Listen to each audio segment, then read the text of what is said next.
มารีวิวปืนลม PCP เนาะนี่แม่นงานเวียดอะ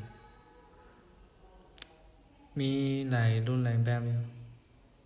นี่แม่นอัน MC แล้วก็เคซองกับทาดิโกเนาะใครที่อยากได้รุ่นใดหรือว่าอยากได้ลูกปืนก็ติดต่อได้เลย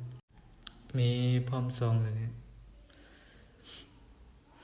ใครที่สนใจรุ่นใดหรือว่าอยากได้ก็ส่งเข้ามาเดี๋ยวเราสั่งมาให้นะรุ่นนี้แม่นราคาประมาณ10 ล้านปลาย10 ล้านก็ MC MC แม่น6 ล้านปลายเนาะโอเค2แม่น7 ล้านปลายนะมี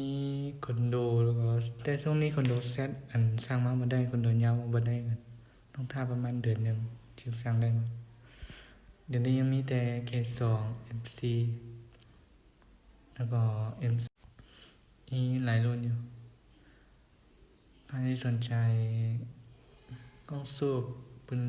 ปืนลมเนาะหรือว่าลูกปืนอะไรปืนเนาะใครที่สนใจก็ติดต่อมาทางเราจะรับสั่งให้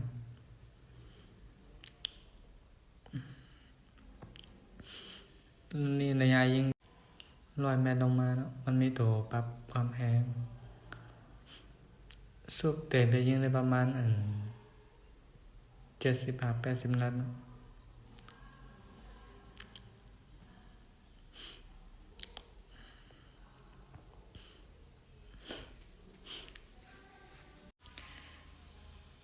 ใครที่อยากได้